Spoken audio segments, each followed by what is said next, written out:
समोर बघा, समोर बघा. समोर बघा, समोर.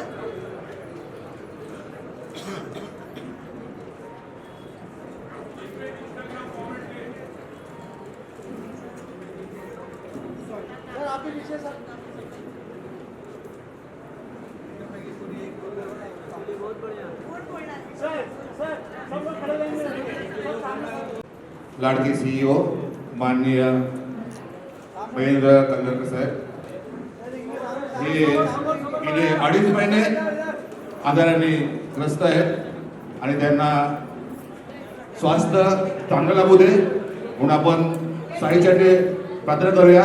Get well soon. देवा, आमच्या साहेबांना त्यांना झालेल्या आजारातून लवकर बरं कर आणि त्यांना चांगली सुबुद्धी दे. सगळ्या आपल्या महिलांनी पुरुषांनी ऐकूनच समाधानी यांना पुलावून देवाला प्रार्थना करायची आहे. यांना देवा आजारातून लवकर बरं कर. गेट वेल सून साहेब, गेट वेल सून.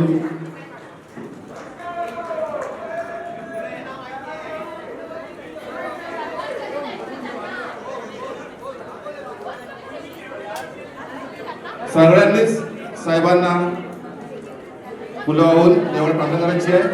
साहेब, तुम्हाला 2.5 महिन्यापूर्वी झालेल्या आजारातून आपण लवकर बरे व्हावे आणि चांगला निर्णय देण्याची तुम्हाला क्षमता देव हीच आपल्या साईचरणी प्रार्थना करतो. आपण आपल्या देवाला प्रार्थना करतो.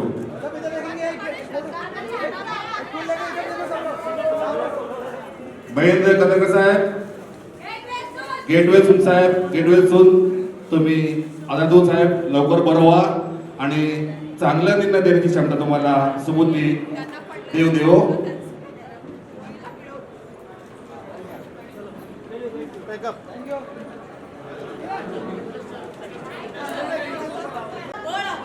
तो बळ आमच्या महिला आहेत आमच्या बरोबर. पण सरांच्या मागे आम्ही खंबीरपणे राहू. पण इलेक्शन वाला जर कोण असेल, कोण त्यांना साथ देत असेल, पण ह्या जनता कॉलनीत एकही मत कुणाला दिला जाणार नाही आणि त्यापुढेही आम्ही पुढे येणार नाही.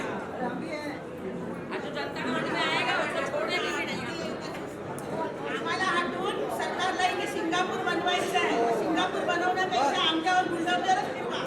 नाही, आम्ही आत्महत्या करू. आमच्या तर दरावर काय झालं तर आमचा घर हक्काचा आहे.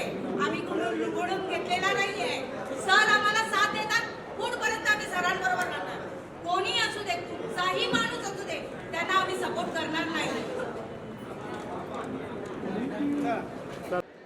मैं महादेव विनायक चौहान, वर्णी सागर दर्शन गृह निर्माण संस्था, इस संस्था का कार्यकारिणी सदस्य हूँ. हमारी जो योजना थी झोपड़पट्टी पुनर्वसन योजना, वो 1996 में 1996 में शुरू हुई थी. उस वक्त की हमारी रजिस्टर्ड संस्था है और उस वक्त से हम लोग कोशिश कर रहे थे कि हमारे पुनर्निर्माण का काम जल्दी से जल्दी शुरू हो. पर पिछले 30 साल से हमारी ये योजना बुरी तरह से फंस गई थी. प्रमुख कारण जो भी रहेंगे, जैसे कि CRZ था, बीच में आई हुई और भी अलग अलग कारण थे, उसके वजह से हमारी योजना सफल ना हो पाई. हमारी योजना इतनी पुरानी है कि हमारी योजना का शुभारंभ उस वक्त के माननीय मुख्यमंत्री श्री मनोहर जोशी साहब करके गए थे. उसके बाद से CRZ जब से लागू हो गया, तब से लेके आज तक ये योजना पूरी नहीं हो पाई. बीच में हमारे पास में 2 विकासक चेंज भी हुए, जिसको म्हाडा ने 13(2) का नोटिस देके निकाला था. तो इससे आपको एक समझ में आया होगा कि 13(2) का नोटिस अगर डेवलपर काम नहीं करता है तो लगाया जाता है. उसके लिए हमारे तरफ से, मतलब झोपड़पट्टी वासियों के तरफ से अगर आगाज़ किया जाए तो ही म्हाडा का CEO उसकी दखल लेता है और उसके बाद में उसकी हियरिंग होती है और उसके बाद में वो डेवलपर को साइडलाइन किया जाता है. अब ये हमारी योजना पिछले 2 साल से बहुत अच्छी तरह से कार्यान्वित हुई थी, जिसके लिए हम लोग शुक्रगुजार हैं सरकार ग्रुप के श्री आकाश जी गुप्ता साहब के. उन्होंने हम लोगों की वेदनाएं समझी और उसके अनुरूप हम लोगों को बहुत बहुत अच्छी तरह से सपोर्ट किया। पिछले 2 सालों में उन्होंने जो ज़रूरत की परमिशंस थी वो पूरी लाकर बराबर यही दिसंबर में एक्चुअल साइट पे काम चालू कर दिया। पिछले 10 महीनों में उन्होंने एक रिकॉर्ड ब्रेक स्पीड बोल सकता हूँ उस हिसाब से काम किया।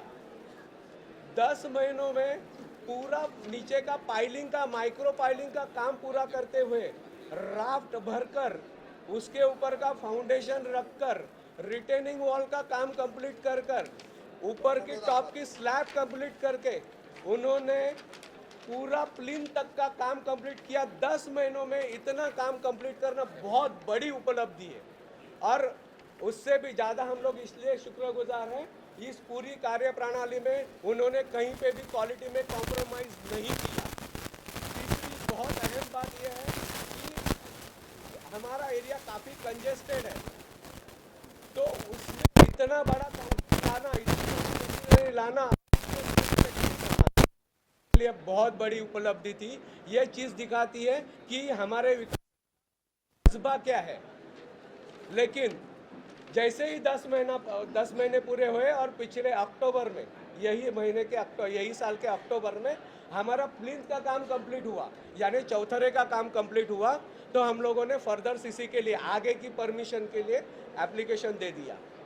लेकिन ये आप देख सकते हैं कि हमारे ये 2024 का काम और अभी आज की स्थिति का काम, ये इसके फोटोग्राफ्स है, इसके एविडेंसेस हमारे पास में है।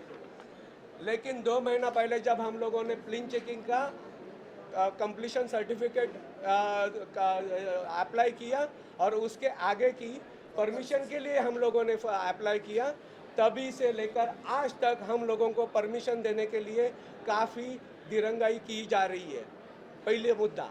लेकिन उससे भी बहुत बड़ी भयानक बात यह है, बहुत ही बड़ी भयानक बात है कि एक बहुत बड़ा षड्यंत्र रचा जा रहा है, जो कि हमारे विकासक को, जिसने बहुत इतना अच्छा काम किया, उसको हमारे प्रोजेक्ट से दखल अंदाज किया जा रहा है, उसको हमारे प्रोजेक्ट से बाहर किया जा रहा है। यह प्रोजेक्ट बाहर करने के लिए पिछले महीने में हम लोगों को 13(2) का नोटिस मिला हमारे विकासक को, और हमें भी मिला। 13(2) का नोटिस देने के लिए हम लोगों के तरफ से कंप्लेंट जानी चाहिए। हमने तो कोई कंप्लेंट की नहीं, न हमारे किसी सदस्य ने कंप्लेंट की, लेकिन उसके बावजूद भी 13(2) का नोटिस की अमल करना बहुत गलत बात थी और अपने अधिकारों का दुरुपयोग करना था। नोटिस को हम लोगों ने 2 बार आंसर देना चाहा, दोनों बार हम लोग हियरिंग के लिए गए, लेकिन दोनों बार हमारी सुनवाई नहीं हो सकी। हम लोग पूरा दिन उधर हम लोगों ने वेट किया, लेकिन सीओ साहब उपलब्ध नहीं हो सके। तो कल्याण उसके बाद भी मतलब आज भी हम लोगों की वापस 24 तारीख को हियरिंग है, जिसके लिए हम लोगों को दोबारा बुलाया गया है। और हम लोग इस सभा में इस वक्त हम लोग पूरे रहीवासियों को इन्वॉल्व करना चाहते हैं, ना कि सिर्फ कमेटी। तो उसके लिए हम लोग जाने वाले हैं। लेकिन ये पिछले 2 महीने से जो चीज़ों का जो विलंब हो गया, तो उसके वजह से हमें और हमारे विकासक को बहुत बड़ा लॉस सहना पड़ने वाला है। और हम लोगों के ऊपर अभी ये संकट है कि हमारा विकास कहीं, हमारा जो काम जो है वो कहीं बंद ना हो जाए। इसका कारण क्या मानते हो? क्या ये क्यों रुक गया है? कौन है इसके पीछे? क्या है इसके पीछे? अगर सीधी बात है सीधी बात है, इस चीज़ के पीछे अगर हम लोग नहीं चाहते हैं चालू प्रोजेक्ट बंद करने का, ये इतिहास का पहला उदाहरण है। चालू प्रोजेक्ट में किसी को 13(2) का नोटिस बजाया जा रहा है, और इसके पीछे का जो उद्देश्य है वो सीधा है कि हम उन लोगों को ये प्रोजेक्ट हाईजैक करना है। ये प्रोजेक्ट हम लोगों से, हमारे डेवलपर से निकाल के किसी और को सौंपना है। ये सीधी चीज़ दिखती है। तो अभी आपकी मांग क्या है सरकार को लेकर, या किसके अगेंस्ट क्या है? क्या चाहते हो आप? हमको आगे परमिशन मिलनी चाहिए, आगे काम करने के लिए स्थिति मिलना चाहिए। हमारा 250 परिवार बाहर है, तो उनको तय समय पर बिल्डिंग बन के घर मिलना चाहिए। हमारे सामने एक बहुत बड़ा संकट है। संकट इसलिए कि आज हमारे 250 परिवार बाहर है और ये 250 परिवार बाहर होने के साथ साथ में और तकरीबन 2000 घरों के डेवलपमेंट जो पुनर्विकास प्रक्रिया में थी वो अफेक्ट होने वाली है। इसको अगर ब्रेक लग गया, आज की तारीख पे ब्रेक लगता है तो 250 परिवार तो बेघर 100% होने वाले हैं और उसके अलावा जो 2000 परिवारों की पुनर्विकास योजना जो इसके पीछे पीछे कार्यान्वित होने वाली है वो बुरी तरह से अफेक्ट होगी। पिछले 60-70 सालों से हम लोग झोपड़पट्टी में रह रहे हैं, कहीं तो भी हम लोगों को न्याय मिलना चाहिए, जिसके लिए हम लोग पूरी तरह से कोशिश कर रहे हैं और जिसके लिए आकाश गुप्ता सर जैसा अच्छा डेवलपर मिलना एक नसीब की बात होती है। आप भी समझ सकते हो उस फील्ड में हो कि हर बिल्डर अपना स्वार्थ चाहता है, पर हमारे गुप्ता साहब वैसे नहीं है। हमारी प्रॉब्लम्स, हमारी परेशानियां समझकर एक काम कर रहे हैं और उनको इस प्रोजेक्ट से बाहर किया जा रहा है, दखल अंदाज किया जा रहा है और वो भी अपने निहित स्वार्थ के लिए इन भ्रष्ट अधिकारियों के वजह से। तो ये बहुत गलत बात है और इसका हम लोग निषेध करते हैं। अच्छा, सरकार से क्या आपकी गुहार है? एक्चुअली आप क्या कहोगे? हम लोग ये चाहेंगे कि माननीय मुख्यमंत्री साहब देवेंद्र फडणवीस साहब को, कि जिनको हम लोग विकास पुरुष के नाम से जानते हैं और जिनका कार्य तत्परता पूरे महाराष्ट्र के सामने है, तो उनसे हम लोग ज़रूर गुजारिश करेंगे और आप लोगों के माध्यम के तरफ से ये उनका बात पहुंचाना चाहते हैं कि हम लोगों को जल्द से जल्द न्याय मिल देकर हमारी आगे की परमिशंस जल्दी से जल्दी क्लियर कर हम लोगों को ये काम सिर्फ और सिर्फ माननीय श्री हमारे डेवलपर आकाश जी गुप्ता साहब है उनके तरफ से ही पूरा होना चाहिए, क्योंकि हम लोगों को एक गारंटी है कि अगर आकाश गुप्ता साहब इस प्रोजेक्ट में रहेंगे तो प्रोजेक्ट हम लोग बिना विलंब और सबसे बड़ी बात पूरी क्वालिटी के साथ होगा, क्योंकि बाकी ये सारे प्रोजेक्ट हम लोग दे चुके हैं। हम लोगों ने देखे हैं प्रोजेक्ट, बहुत नज़दीक से देखते हैं, उनकी प्लानिंग देखते हैं, उनके काम की क्वालिटी देखते हैं, बट आकाश जी गुप्ता साहब ने जो काम किया है उसकी क्वालिटी हम लोगों ने देखी है और उसके लिए हम लोग पूरी तरह से खुश हैं और हम लोग कहीं पे भी नहीं चाहेंगे कि गुप्ता साहब को इस प्रोजेक्ट से बाहर अच्छा, किया तो जाए। मुख्यमंत्री जी से मिलने की कोई प्रयास किए आप लोगों ने मिलकर, या फिर उनसे कोई एप्लीकेशन किया? किस तरह से आपके तरफ से प्रयास हो रहा है मुख्यमंत्री को मिलने के लिए और उनके सामने जाकर ये बातें आपकी रखने की? सर, हम लोग अभी है ना बहुत प्राइमरी स्टेज पे है, ऐसा हम लोग समझ रहे थे कि पहले अब ये 24 तारीख की हियरिंग है, उसका हम लोग नतीजा देखेंगे कि क्या आने वाला है। 24 तारीख के हियरिंग में हम लोगों को अगर नतीजा निगेटिव मिला, क्योंकि अभी हम लोग कहीं पे भी रुक नहीं सकते, प्रोजेक्ट के बीच वाले फेज में है, अगर हम लोग पीछे हटे तो भी हम लोग बेदखल हो जाएंगे और आगे हम लोगों को किसी भी हालत में जाना है। तो हम लोग 24 तारीख को निकाल के हम लोग इंतज़ार करेंगे। अगर ये निकाल अगर हम लोगों को न्याय नहीं दे सका तो ज़रूर हम लोग माननीय मुख्यमंत्री जी की भेंट लेने की कोशिश करेंगे और हम लोग ज़रूर चाहेंगे सर कि आप लोगों का कोऑपरेशन, पत्रकारों का और हमारे सदस्यों का कोऑपरेशन, आप सबका कोऑपरेशन हमारे साथ रहेगा और आप लोग सब लोग हम लोगों की दुविधाएं समझेंगे। धन्यवाद। अच्छा, और यहाँ पर आप कुछ बहिष्कार करने की भी बात की थी, अगर क्या है? सर, ये लोगों की है ना एक स्पॉन्टेनियस प्रतिक्रिया है। हाँ, अचानक से जो एकदम स्पॉन्टेनियस प्रतिक्रिया हम लोग बोलते हैं उस प्रकार की है। लोगों ने बोला है कि हम लोग मतदान का बहिष्कार करेंगे, पर अभी तक हम लोगों ने ये फाइनल डिसीजन नहीं लिया, लेकिन हम लोगों को इस बारे में न्याय नहीं मिला तो इसका परिणाम हम लोग मतपेटी के द्वारा ज़रूर दिखा देंगे। और ये बात, पहली बात तो एक समझ लीजिए, हमारी झोपड़पट्टी को एक अच्छा खासा वारसा है कि एक आंदोलन का वारसा है, एक गिरनी कामगारों की बस्ती है, आंदोलन करना हम लोग जानते हैं, हम लोग उनके ही बेटे हैं। तो हम लोग ये आंदोलन आगे अधिक तीव्र करते हुए जाएंगे और एक दिन मतलब मुख्यमंत्री महोदय तक पहुंच के रहेंगे। पर इतने साल हो गए हैं तो आप लोगों को आपका रेंट मिल रहा है क्या है? वैसी दिक्कत है क्या है? इसके पहले के जो डेवलपर थे ना वो बहुत मतलब आगे पीछे कर रहे थे, रेंट देने तक के लिए भी हम लोगों की अपॉइंटमेंट तो नहीं मिलती थी, लेकिन रेंट तक नहीं मिलता था।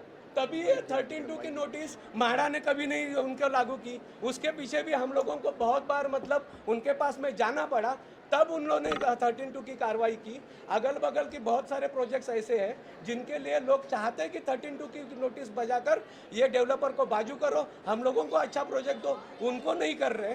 लेकिन हमारा काम अच्छा चल रहा है, हमारा प्रोजेक्ट अच्छा तरह से जा रहा है। जब हम लोग झोपड़पट्टी में थे तब हम लोगों को किसी ने नहीं पूछा। जब हम लोगों का प्रोजेक्ट एक आकार में आ गया, एक शेप में आ गया, तब इन लोगों को आँख में आ गया। अब इन लोगों की पूरी तरह से कोशिश है कि हमारा प्रोजेक्ट बंद पड़े। तो समझ में आता है कि इनके वेस्टेड इंटरेस्ट का किस लेवल तक है। अच्छा, यहाँ पर महिलाओं ने कुछ गेट वेल सून के लिए भी काफी गुलाबे दिए, वो भी क्या था और किसके लिए, जिसको गेट वेल सून करने की बात की जा रही है? हम लोग चाहते हैं कि हर तरह से, हर एक एंगल से हमारा जो आंदोलन हो एक अभिनव तरीके से हो। तो हम लोगों की एक स्पॉन्टेनियस, मतलब मैंने पहले भी बोला कि एक स्पॉन्टेनियस प्रतिक्रिया थी हमारी औरतों के तरफ से, अहिंसक मार्ग से एक अपने तरफ से व्यक्त होने की।